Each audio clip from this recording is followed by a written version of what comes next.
ছোট্ট একটা বাড়ি, ছোট্ট একটা স্বপ্ন। এই বাড়িটা হইলো আমাদের নয়ন ভাইয়ের। বাড়িটা কেমন আপনারা কমেন্টসের মাধ্যমে জানাবেন। আমার কাছে কিন্তু এই ধরনের বাড়ি ভালো লাগে। এই যে মাত্র নিচে একটা রুম, উপরে ডাইরেক্ট ওপেন একটা রুম, আর সামনে দিগন্ত জোরে ওপেন এরিয়া, যেখানে প্রকৃতি এবং দিগন্ত ব্লেন্ড হয়ে গেছে। আল্লাহ সুবহানাহু ওয়া তাআলার অসম্ভব লেভেলের একটা নিয়ামত এখানে বিরাজমান দেখতে পারতেছেন। আমরা আসছি,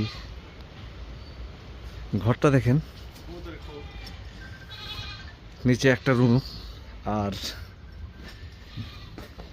যদি উপরে উঠে যাই,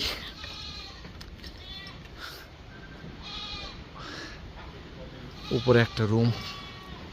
এখান থেকে পুরো প্রকৃতিটাকে উপভোগ করা যায়। আলহামদুলিল্লাহ, এত সুন্দর আল্লাহর নিয়ামত। ওকে, এখানে সব কিছু রাখা হয়েছে। ভাইয়ের বাসার পুরাতন জিনিসপত্র এখানে স্টক করে রাখা হয়েছে। এটা হলো ভাইয়ের আম্মার কবর। এখানে উনি একটা চুলা করছিল, যেখানে তাল গাছের রস দিয়ে বলে গুড় বানানো হতো আর কি। ভেঙে গেছে। একটা কবুতরের খোপ রয়েছে এখানে, দেখতে পাচ্ছেন। পুরো একটা শহরের এক সাইডে গ্রামের 100% ফিল এখানে রয়েছে।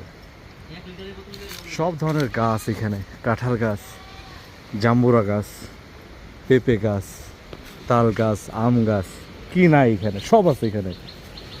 সামনে পাট ক্ষেত, তারপরে ওয়াটার বডি, একটু সামনে গেলেই লোল্যান্ড, যেখানে পানি আছে। চলেন আপনাদের আমরা একটু ওয়াটার বডিটা দেখাই। ওরে বাবারে, তাল পরে রয়েছে সারি সারি, দেখেন ফ্রেশ তাল পেকে গেছে, গাছ ভর্তি তাল। আপনাদের আমরা একটু জুম করে দেখাই, পেকে যাচ্ছে আর পড়তেছে। এই পুরো প্লেসটাতে আমরা এখানে রান্নার প্রোগ্রাম করি আমাদের অক্টাফেস্ট পেজের জন্য, যেটা আমাদের কুকিং চ্যানেল। কিছুদিন পর মানে তাল পেরে তো একদম অবস্থা খারাপ, এই ওয়াটার বডি ভরে এই পর্যন্ত ওয়াটার লেভেল চলে আসবে। অসম্ভব সুন্দর ভাই, দাওয়াত রইল, আসবেন এখানে, আপনারা আসবেন, বন্ধুরা আসবেন এখানে, দাওয়াত রইল। আর একটু বর্ষা হইলে এখানে থই থই করবে পানিতে, এই জায়গাটা পুরোটা ভরে যাবে সামনে বর্ষার পানিতে। অলরেডি পানি একটু একটু করে বাড়ছে।